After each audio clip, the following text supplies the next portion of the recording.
En Côte d'Ivoire, la pandémie de coronavirus booste le marché des produits d'hygiène et de protection sanitaire. Masques, visières de protection, gel hydroalcoolique, des produits qu'on retrouve à tous les carrefours à Abidjan. Nous sommes à Adjamé, au nord de la capitale ivoirienne. Face au Covid-19, les besoins de protection contre la maladie ont vu naître des produits divers sur le marché, comme ces vendeurs qui proposent des masques artisanaux aux passants.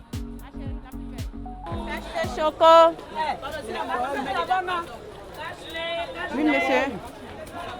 Pardonnez. Bonsoir, monsieur. Excusez-moi. Il y a le bon cache-nez. Ça, c'est... D'accord. Vous êtes d'accord. Douza Grasse est une de ces vendeuses de masques artisanaux. Un business qui lui rapportera en moyenne 40 000 francs CFA chaque jour depuis le début de la crise sanitaire. Mais avec la prolifération des masques sur le marché, les prix baissent et les gains également. Au lieu de 40 000, aujourd'hui, vraiment, on s'est retrouvé avec 15 000 francs. Dans le début, là, ça sortait parce que ce n'était pas encore plein comme ça. Mais aujourd'hui, là, on est devenu beaucoup. Les gens prennent les faux tissus, là, mais souvent même, c'est même pas propre. Les affaires ne sont pas vraiment au rendez-vous cet après-midi pour la vendeuse. Finalement, elle décide de rentrer. Pour elle, si les affaires sont en baisse, c'est parce que beaucoup ne croient pas encore au danger du coronavirus. Vraiment, il faut dire que les gens sont quand même incrédules. Quand vous protégez vous-même, vous protégez aussi les autres. C'est que je peux dire au gouvernement d'insister encore dessus, à obliger tout le monde à avoir son cache-nez. C'est au marché qu'elle s'approvisionne en tissus avant de les confier à des couturiers pour les transformer en masques de protection. À quelques mètres de là, dans ce marché, véritable usine à ciel ouvert, des couturiers et manufacturiers se sont reconvertis en fabricants de masques. Une véritable opportunité, un vrai business par ces temps qui courent. Issa Niada est un couturier qui confectionne des masques artisanaux. Par jour, c'est entre 50 et 100 douzaines de masques qui sont écoulés sur le marché par cet atelier, pour un gain journalier estimé entre 500 000 francs CFA et 1 million de francs CFA. Le masque, ça dépend de la capacité de tout un chacun. Voilà. Il y a d'autres, tu peux faire peut-être une vingtaine de douzaines en un jour. Voilà. Le jour où tu es en forme, tu peux faire 20. Le jour où tu es moins en forme, tu peux faire au moins 15. Ahmed Bamba, homme d'affaires et fabricant de cigares, produit désormais des visières de protection dans ses bureaux transformés en ateliers à la Riviera 2. Il a dû réorienter son activité pour continuer d'exister et préserver les emplois de ses travailleurs face à la pandémie de Covid-19. Donc, quand vous terminez les noirs, pensez à faire les rouges gris, pardon, les gris. Je vais vous ramener les rubans rouges, comme ça on va les poser dessus. Le nouveau coronavirus, plus qu'une menace, se présente pour cet entrepreneur comme une réelle opportunité. Des visières fabriquées localement pour faire face à la pandémie. Là, on a une capacité de production qui s'est multipliée parce qu'on a multiplié nos sites éclatés. On est capable de produire plus de 500 max par jour. Le jeune entrepreneur est très sollicité en ce moment. Ses journées sont très chargées et son téléphone ne cesse de crépiter. Ahmed attend un de ses commerciaux pour une commande urgente. Donc, écoute, dépêche-toi là, parce qu'il faut que moi j'aille à des rendez-vous là. Et c'est de quelle quantité? Ok. Je vois avec la production et puis je te mets ça à dispo. Normalement, ils vont te mettre ça dans un casier. J'ai appelé un commercial donc, qui s'occupe essentiellement de cette zone, donc j'ai Abidjan Nord, donc, pour qu'il vienne récupérer son colis. Axel Tanoé, le commercial gagne environ 500 francs CFA sur chaque visière vendue. L'entrepreneur produit en moyenne 500 visières par jour. Des moyens de protection qu'il vend à 3 000 francs CFA l'unité. Ces produits sont très prisés en ce moment et le business tourne à plein régime avec une clientèle de tout type, mais essentiellement des entreprises. C'est un produit qui répond surtout à une pénurie, et une pénurie sanitaire. Mais on voit à travers ce produit que même quelqu'un qui n'est pas du corps médical peut apporter sa pierre à l'édifice. C'est quelque chose que tous ceux qui ont l'occasion de voir demandent. Il y a beaucoup de gens qui appellent pour demander des informations parce qu'ils ne sont pas forcément connaisseurs du produit. Donc on essaie de donner le maximum d'informations possible, d'être le plus clair. Et puis voilà quoi, surtout d'aider. Ahmed part pour un rendez-vous avec des artisans. Puisque les affaires marchent, l'entrepreneur veut améliorer la qualité de son produit pour satisfaire plus de clients. Des commandes qui montent au fur et à mesure que la pandémie évolue. Bonjour, bonjour. Bonjour. Monsieur Quadio, on dit quoi? Tout le monde est calé aujourd'hui? Oui. Ah, c'est propre. On doit faire 300. Quand on dit 300, il faut calculer 300 ça, 300 mousses. Okay. Donc, ça va être 600. Justement. Donc, ça peut aller. Oui. Zone industrielle de Yopougon. Nous rencontrons Alain Forzali.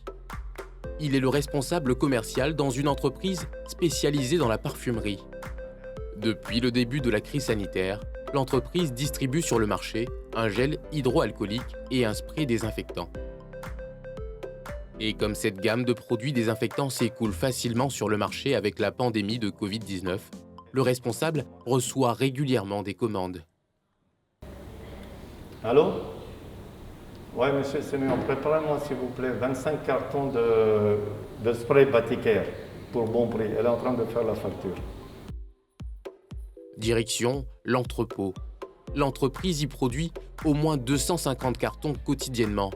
Mais il y a 15 jours, la demande était plus forte.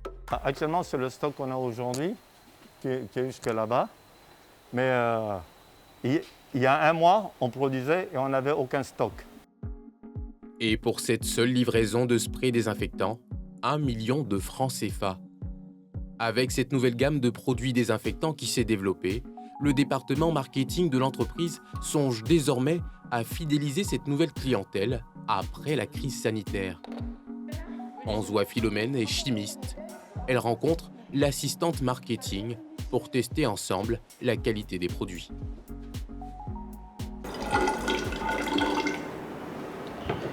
Attention, je vais passer, je vais diminuer. Donc les quantités comptent beaucoup pour la préparation des Oui, bien sûr, les quantités comptent. Et c'est facile quand c'est surtout dans le flacon dans lequel on le met, c'est un spray. On n'a qu'à pomper un peu et puis on fait ça. Ça sèche rapidement. Voilà. Les normes disent qu'il faut avoir un degré alcoolique de 75% au minimum. Alors là, moi, je n'ai pas mesuré devant vous, mais si je le fais avec ça, j'aurai le minimum de 75%. Mais que valent ces équipements de protection que l'on retrouve désormais à chaque carrefour et boutique? Loin de l'ambiance bouillonnante d'Adjamé, des vendeuses à la criée et du tintamarre des machines à coudre, nous rencontrons Méa Honora, ingénieur en hygiène et assainissement. Ce matin, ce spécialiste formé à l'Institut national de formation des agents de santé donne un cours de travaux pratiques à des étudiants, avec ses collègues hygiénistes sur les équipements de protection et d'hygiène. Le cours commence par le lavage des mains, un geste du quotidien pas si simple qu'il n'y paraît. Toute une science, selon le spécialiste. Globalement, dans la technique de lavage, il y a 3 protocoles de lavage des mains. Il y a le lavage simple, le lavage hygiénique et le lavage chirurgical. Doigt encroché, bord cubito, poignet, bord cubito, poignet, pouce enserré, bout des doigts et je me rince les mains. Le port des gants, en cette période de Covid-19, reste une pratique réservée aux professionnels et ne protège pas forcément du virus, indique cet autre enseignant. Le port des gants est plus conseillé pour le personnel soignant. C'est un danger pour nous, parce que quand on a porté le gant, quand on touche les surfaces, on ne fait pas attention et on le reporte rapidement à notre visage. En ce qui concerne l'efficacité des visières de protection qu'on retrouve un peu partout dans la capitale, cet hygiéniste explique qu'ils protègent uniquement les yeux. Il présente donc de gros risques pour l'utilisateur s'il n'est pas couplé d'un masque de protection respiratoire. La visière, c'est une mesure de barrière physique. Puisque c'est en plastique, ça veut dire qu'aucun corps physique ne peut traverser. Donc, ça protège plutôt les yeux, la muqueuse des yeux. Parce que ça ne protège pas les voies respiratoires, ça protège la muqueuse des yeux. La visière vient compléter le masque qu'on a porté, que le papier de masque chirurgical ou bien le masque épi. Donc la visière vient compléter, ne serait que protéger les yeux ou bien toute la face contre les projections. Maintenant, la visière aussi peut être un complément des lunettes de protection. Tout ça, c'est pour protéger les yeux. Ces ingénieurs en santé publique mènent également des études sur les masques et la qualité des équipements de protection individuelle. Des normes strictes existent en la matière. L'idéal, c'est d'avoir le minimum possible de ce masque-là, le masque de type 1. Le masque de type 1, au moins, qui peut mettre à l'abri tout l'environnement. Comme ça, on ne contamine pas le bus, on ne contamine pas le restaurant, on ne contamine pas le bureau. Donc, les masques en tissu, je pense que c'est pour une satisfaction morale. Je te dis que je respecte la norme, l'État a dit de porter un masque, c'est suffisant. Sinon, physiquement, ça ne protège pas celui qui a porté. Ces hygiénistes s'inquiètent surtout face à la prolifération de gels hydroalcooliques et autres produits lavants à des prix exorbitants sur le marché en cette période de pandémie. On ne sait pas comment se fabriquent ces gels ou ces solutions hydroalcooliques qui pullulent un peu partout. Malheureusement, la population vraiment se rue sur ces produits-là et paye. Ce qui est bactéricide n'est pas forcément virucide. Le produit qui tue la bactérie ne peut pas forcément tuer le virus. Le produit qui tue aussi le virus ne peut pas forcément tuer la bactérie. Face à la crise, Mea Honora souhaite une meilleure implication des hygiénistes ivoiriens dans la lutte contre le nouveau coronavirus. Il y a des spécialistes en la matière ici. Malheureusement, ils ne sont pas assez connus. Et le rôle à nous donner n'est pas encore bien signifié dans les hôpitaux. Aujourd'hui, nous voyons que la situation est telle que seule l'hygiène peut sauver la Côte d'Ivoire et même le monde entier. Il faudrait qu'on donne la place à ces derniers-là, à César, ce qui est à César. Avec le Covid-19 qui sévit actuellement en Côte d'Ivoire, divers produits, masques, visières, gels hydroalcooliques, gants et autres ont envahi les marchés et certaines grandes surfaces du pays. De nombreux commerçants, hommes d'affaires et entreprises se frottent les mains et profitent de la pandémie pour capitaliser. Toutefois, les chiffres des personnes contaminées montent chaque jour et les professionnels de santé attirent l'attention des populations à plus de prudence dans le choix des moyens de prévention et de protection contre le nouveau coronavirus. Le gouvernement, de son côté, ne cesse d'appeler au respect des mesures de distanciation sociale, au lavage des mains et au port du masque, afin de renverser la tendance et freiner la progression du Covid-19 en Côte d'Ivoire.